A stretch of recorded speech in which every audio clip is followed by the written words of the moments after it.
Bismillahirrahmanirrahim. Assalamualaikum warahmatullahi wabarakatuh. Alhamdulillahirabbil alamin. Walladzi arsala rasulahu bil huda wa dinil haqq liyudhhirahu 'ala dini kulli. Wa kafa billahi syahida. Wa asyhadu an la ilaha illallah wahdahu la syarikalah. Wa asyhadu anna Muhammadan abduhu wa rasuluh. Allahumma shalli ala Muhammad wa ala alihi wa ashabihi wa man tabi'ahum bi ihsanin ila yaumiddin. Ya ayyuhalladzina amanu taqullaha haqqa tuqatih wa la tamutunna illa wa antum muslimun wa ba'du. Fa inna asdaqal hadisi kitabullah. Khairul hadyi hadi Muhammadin sallallahu alaihi wasallam. Syarrul umuri muhdatsatuha fa inna kulla muhdatsatin bid'ah wa kulla bid'atin dhalalah wa kulla dhalalatin finnar.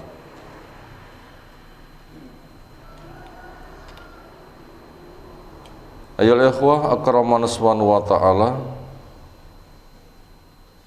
Insyaallah kita masuk hadis yang ke-210 dari 1000 hadis hafalan. Temanya tentang sejarah makanan basi. An Abi Hurairah Abdurrahman bin Sahar Ad-Dawsi radhiyallahu anhu qala Rasulullah sallallahu alaihi wasallam, laula Banu Israil, andaikan bukan disebabkan oleh Banu Israil, anak turun Nabi Yakub, lam yakhnas al-lahmu, tidaklah basi daging itu. Walaulah Hawa, andaikan tidak disebabkan oleh Hawa, istri Nabi Adam alaihissalam, lam tahun unsa zaujaha, tidaklah ada istri akan berkhianat kepada suaminya ad-dahra, sepanjang masa. Rawahul Bukhari, meriwayatkannya Imam Bukhari. Pelajaran yang bisa kita ambil dari hadis di atas, pertama, kita melihat sejarah ringkas berkaitan daging basi, berkaitan istri khianat pada suami. Sejarah ringkasnya seperti apa? Yang pertama berkaitan daging. Ketika Nabi Musa alaihissalam bersama umat telah Allah selamatkan dari kejaran Fir'aun, dengan ditenggelamkannya Fir'aun, Nabi Musa bersama umat hendak melanjutkan perjalanan menuju ke Palestina. Di dalam perjalanannya yang jauh melewati gurun pasir yang luar biasa, bekal yang Allah berikan ialah naungan dari mendung sehingga enggak kepanasan. Batu dipukul oleh Nabi Musa dengan tongkatnya, memancar air sejumlah regu yang dibagi-bagi. Juga ada al-manna, semisal getah yang nempel di permukaan batu kemudian diangkat, itu manis. Dan as-salwa, semisal burung puyuh yang gemuk-gemuk jinak. Ya, mereka dipeseni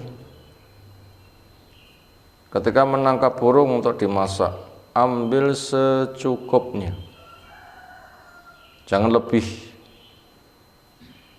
Ternyata mereka terlalu senang ngambilnya, akhirnya ndak habis. Nah, disitulah akhirnya makanan tersisa gak termakan, akhirnya basi. Sejarah ringkasnya begitu. Berkaitan masalah Hawa, ketika keduanya telah dicipta di surga, disilakan untuk menikmati semua yang ada, tapi dengan catatan pohon ini jangan didekati. La taqrabu hadhihi syajarah.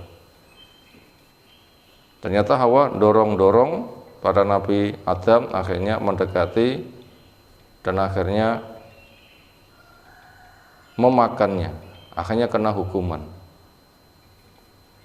Nah, itu sejarahnya. Adapun makna khianatnya Hawa kepada Adam bukan pengkhianatan biologis, tetapi manusia bisa salah. Bukan pengkhianatan biologis, tapi manusia bisa salah.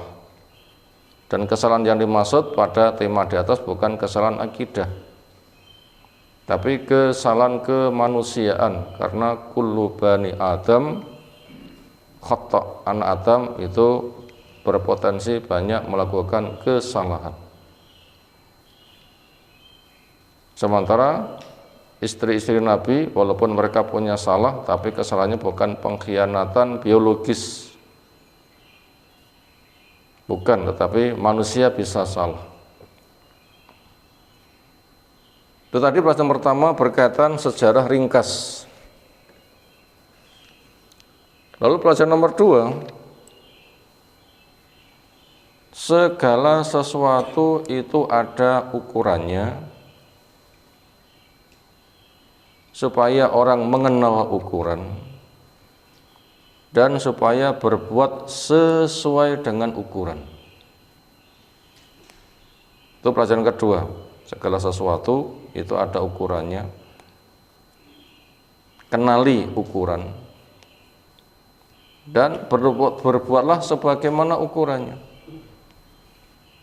Ya Allah menjelaskan, inna kulla syai'in khalaqnahu biqadar. Sesungguhnya segala sesuatu itu Allah cipta ada ukurannya. Maka daripada itu kita ulang, segala sesuatu ada ukurannya, kenali ukuran itu dan berbuatlah sebagaimana ukuran. Ini sebuah kaidah yang maknanya luas. Contoh, sing jenenge ban, depan belakang.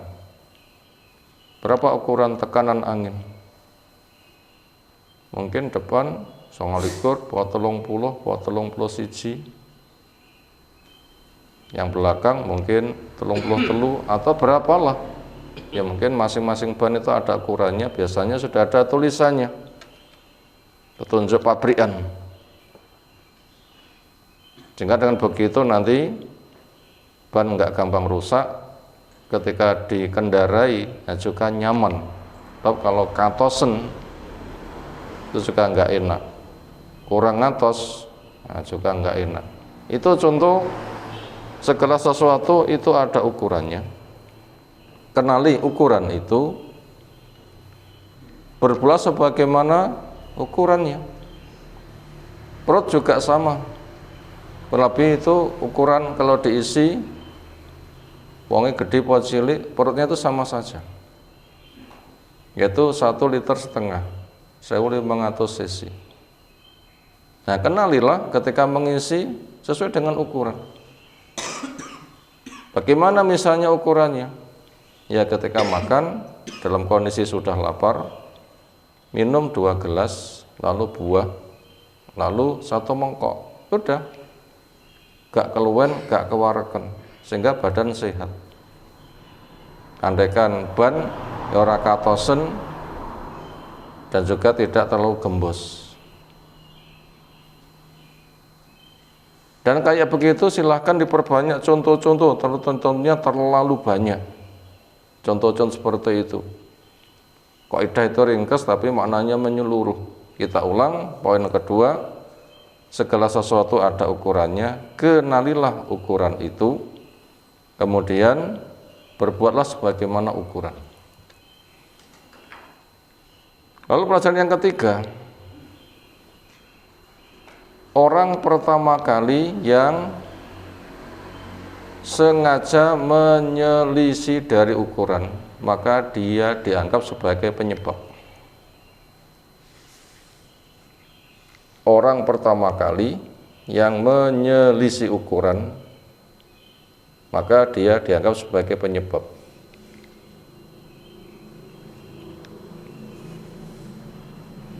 Artinya begini,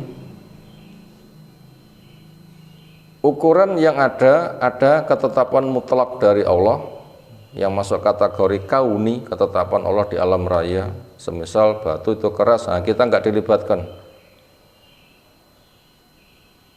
Api itu panas, nyapo panas, nah kita nggak dilibatkan. Nah kita diajak untuk memanfaatkan.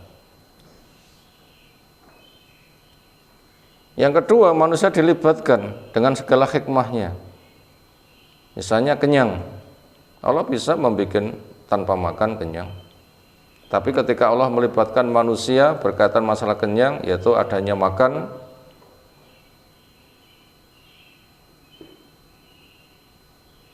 itu masuk pada wilayah syar'i. Maknanya seperti itu. Nah, berkaitan manusia dilibatkan di dalam sebuah ketetapan, maka siapa yang menyelisih dari ketetapan, orang pertama menyelisih dari ketetapan, dia dianggap secara hukum. Dia dianggap secara hukum, yaitu sebagai orang yang menjadi penyebabnya. Siapa melakukan pertama kali, dia dianggap sebagai penyebabnya. Nah, nanti ada resikonya.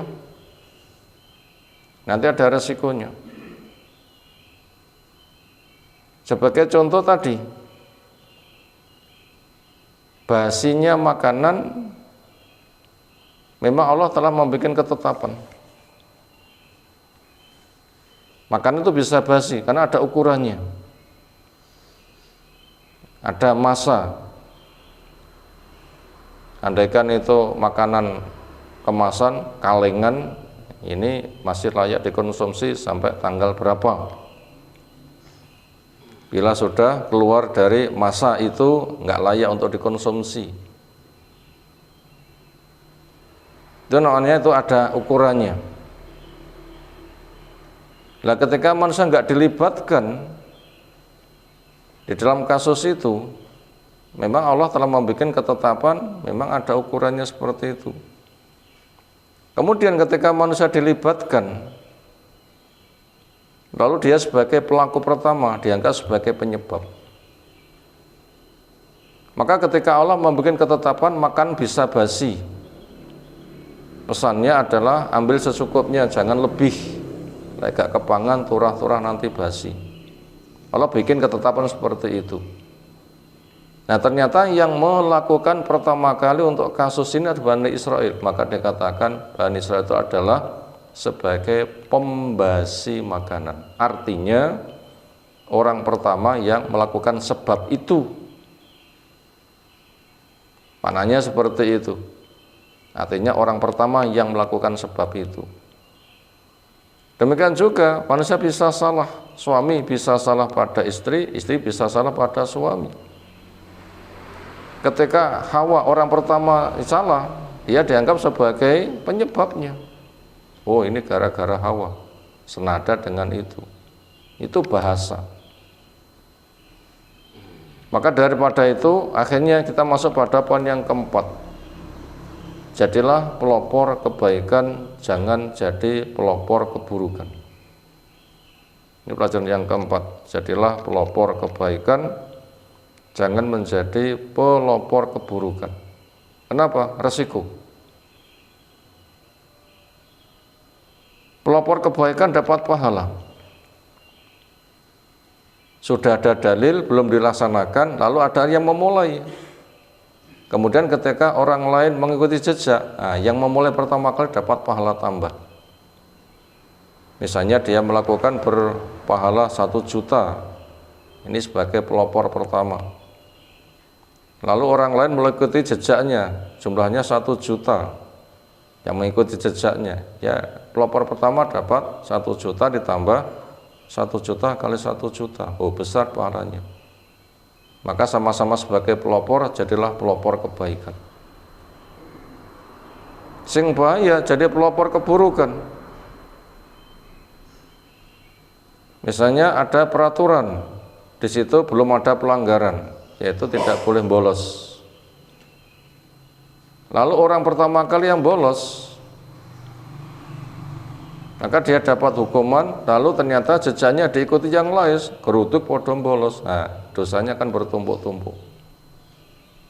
Senada dengan itu pembahasannya. Maka daripada itu kita wajib waspada, karena tindakan itu akan berdampak. Makanya jadilah pelopor kebaikan, jangan menjadi pelopor keburukan. Demikian beberapa pelajaran telah kita simpulkan. Subhanakallahumma bihamdika asyhadu an la ilaha illa anta astaghfiruka wa atubu ilaik. Assalamualaikum warahmatullahi wabarakatuh.